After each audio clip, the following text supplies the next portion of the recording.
पास नहीं है उनकी जांच की जा रही है, क्योंकि सभी लोगों के आधार कार्ड चेक किए जा रहे हैं। एलजी ने दिल्ली में पुलिस को बांग्लादेशी घुसपैठियों के खिलाफ एक्शन के आदेश दिए हैं। क्राइम ब्रांच से भी एक्शन लेने को कहा गया है। पुलिस सूत्रों के मुताबिक बांग्लादेश बॉर्डर से घुसपैठ करते ही ये लोग सबसे पहले अपना पहचान पत्र बनवा लेते हैं, राशन कार्ड बनवा लेते हैं, आधार कार्ड। हाल ही में भारत ने प्लान 365 की घोषणा की है, जो कि बांग्लादेश के खिलाफ एक व्यापक कूटनीतिक और आर्थिक रणनीति है। ये 1 साल के भीतर बांग्लादेश के समर्थन को कमजोर करने का लक्ष्य भी रखता है। अगले 365 दिनों में बांग्लादेश के लिए अपने आयात बिल को चुकाना मुश्किल हो जाएगा और वैश्विक संस्थानों से कर्ज पाना भी कठिन हो जाएगा। जैसे हम कहते हैं कि बांग्लादेश में बड़ा इंकलाब आ गया।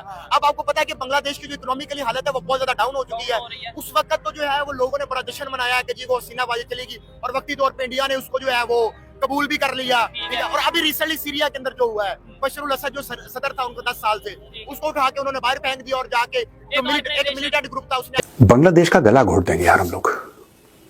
धीरे धीरे धीरे खत्म हो जाएगा बांग्लादेश, मैं आपको बता रहा हूं। जो बांग्लादेशियों को ये गलत फहमी है कि आपको आजादी मिल गई, कोई आजादी नहीं है। आप अंग्रेजों के गुलाम बन गए हैं। भारत से बांग्लादेश जाने वाले प्रमुख उत्पाद में चावल, मक्का, मसाले, मूंगफली का तेल और डेयरी उत्पाद जैसे दूध और दही शामिल है। अगर ये सप्लाई बंद हुई तो बांग्लादेश में खाने पीने का संकट बढ़ जाएगा। बात कृषि उत्पाद की करें तो गन्ना, सब्जी, फल और मांस शामिल है। बांग्लादेश की जनता का ये मुख्य भोजन भारत से ही जाता है। औद्योगिक उत्पाद के लिए बांग्लादेश भारत पर निर्भर है, जैसे धातु उत्पाद, सीमेंट, प्लास्टिक और लोहा इस्पात। इनकी कमी से बांग्लादेश का निर्माण उद्योग ठप हो सकता है। They are moving towards the radicalization। ये जो कि ना बांग्लादेश के लिए अच्छा है बल्कि पूरे रीजन के लिए अच्छा नहीं है मेरे ख्याल में, क्योंकि मैं समझता हूं कि ये अल जिहाद के नारे लगाए जाते हैं। इनको चाहिए तालीम की तरफ तवज्जो दें, तालीम के जहालत के खिलाफ जिहाद करें, अपनी गुर्बत के खिलाफ। इसके पास तो इतनी टेक्नोलॉजी नहीं है। सो मेरा ख्याल है कि इंडिया पेशेंस शो करेगा एंड पेशेंस शो करने के बाद अगर उन्होंने महसूस किया कि कुछ ऐसा है तो दे विल अटैक। जिसको एक बार हराम के खाने की आदत लग गई भाई, वो मेहनत करके नहीं खा सकता, और इनको हराम की आदत लग गई है। आज की तारीख में बड़ा ये लोग ना रो रहे हैं, बड़ा रो रहे हैं यार।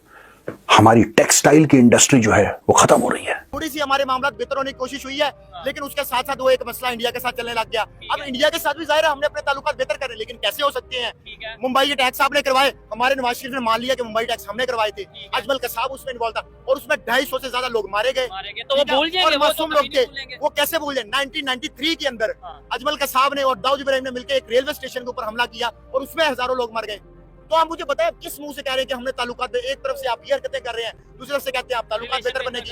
तो आप देखें ना, दाऊद इब्राहिम पिछले दिनों सुना कराची में पाया गया या जिधर भी पाया गया, अगर तो वो हकीकत है तो आप किस मुंह से उनके साथ ताल्लुकात बेहतर कर रहे हैं? मैं कहता हूं दाऊद इब्राहिम की तो हम बात ही नहीं करते 1 मिनट के लिए, इसलिए नहीं बात करते कि भाई अभी कुछ प्रॉपर ओपनली चीज नहीं है कि वो कराची में, लाहौर में, कहां पे है। उसामा बिन लादेन कहां पे पाया गया, ये तो सबको पता है ना। और Osama bin Laden Pakistani citizen था जो पाकिस्तान में, और उसामा बिन लादेन यहाँ पे पाया गया और हमारी एजेंसीज और हमारे सिक्योरिटीदारों को पता भी नहीं था। अमेरिका आया, ऑपरेशन करके चला गया। क्या हम अपने बजट से अपने बच्चों के पेट काट के आपको पैसे दे रहे हैं सिक्योरिटी एजेंसीज को? वो इसलिए दे रहे हैं कि एक मुल्क बाहर से आता है, वो आके कार्रवाई करके चला जाता है और हमें पता तक नहीं होता।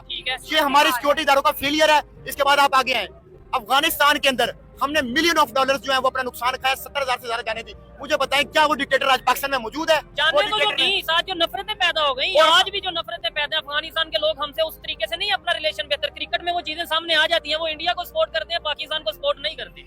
इसी तरह ईरान के अंदर इंकलाब आया। तो दोस्तों फाइनली जिस बात का भारतीयों को इंतजार था, फाइनली अब भारत सरकार की जानिब से बांग्लादेश के खिलाफ सख्त से सख्त एक्शन लिया जा रहा है।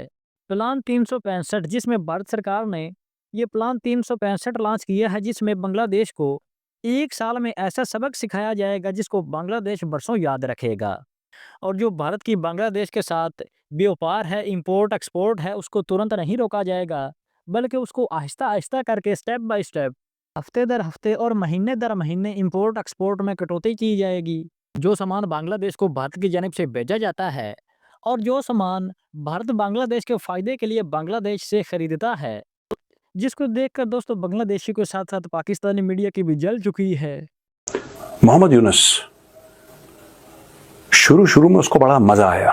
देखो ऐसा होता है कि जब दंगे होते हैं ना, जब फसाद होता है, तो people who are in charge they think क्योंकि उनके हिसाब से हो रहा है, so they are feeling very happy. अरे मरने दो, कटने दो, आग लग रही है, ये मेरा पावर है, ये मेरी मॉब है। आज की तारीख में क्या हो रहा है वहां पे कि दुनिया ब्लेम कर रही है। People are blaming Muhammad Yunus because he is not able to, he is the head of state. Bangladesh army को सड़क पे होना चाहिए और लोगों को बचाना चाहिए।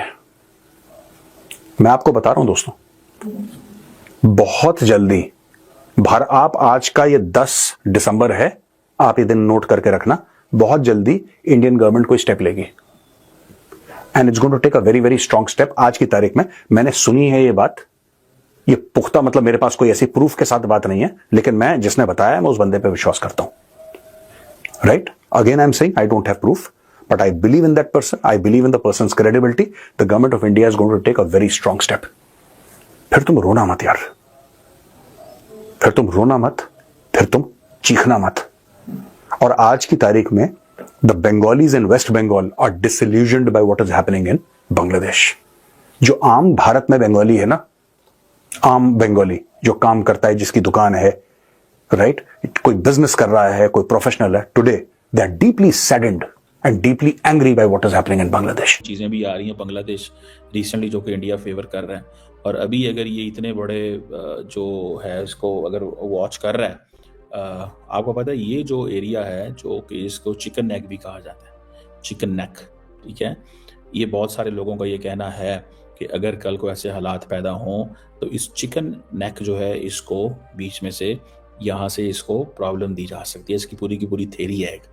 Although it's too early to say all that, but you know when the strategist thinkers सोचते हैं तो वो सोचते हैं कि कैसे अगर फॉर एग्जांपल आपने इंडिया को जिसे कहना है you have to put India in a defensive situation, या इंडिया के दोनों हिस्सों को आपस में डिस्टेंस पे करना हो तो क्या किया जा सकता है।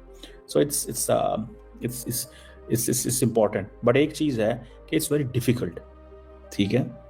अगर कल को पाकिस्तान इस चीज़ में इंगेज होता तो पाकिस्तान, आप जब एक जगह पे इंगेज होते तो दूसरी जगह पे आप फंस जाते हैं। मिसाल के तौर पे जैसे पाकिस्तान ने कारगिल के ऊपर उस वक्त मुजाहिदीन, वो जिसको कहा गया कि लॉन्च किए, वो मुजाहिदीन ही थे, वो नॉर्दर्न लाइट इन्फेंट्री थी, NLI उसे बोलते हैं, जो इधर गिलगित वगैरह में ऑपरेट करते हैं।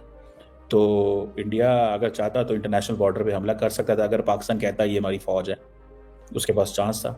सो अगर पाकिस्तान या कोई और मुल्क इस जगह पे चिकन नेक पे एग्री करता है, इंगेज करता है बांग्लादेश के साथ मिलके, I am telling you just futuristic बात कर रहा हूँ, तो India has other options as well.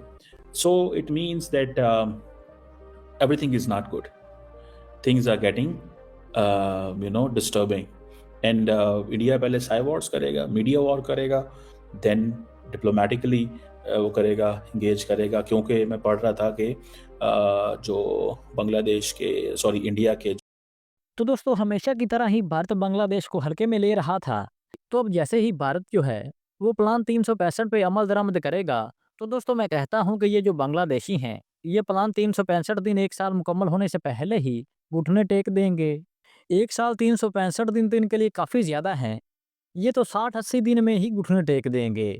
क्योंकि अब भारत सरकार की जानिब से जो प्लान 365 लाया गया है, प्लान 365 के अकॉर्डिंग देखा जाए तो भारत बांग्लादेश से ना ही कोई सामान खरीदेगा और ना ही कोई सामान बांग्लादेश को भेजेगा। भारत बॉर्डर को सील कर देगा, भारत के द्वारा ये इंपोर्ट एक्सपोर्ट कर नहीं पाएंगे। इसके अलावा जो बांग्लादेश ट्रेड करता है, बांग्लादेश अपना व्यापार करता है, भारत के पानियों में से गुजर कर जाता है।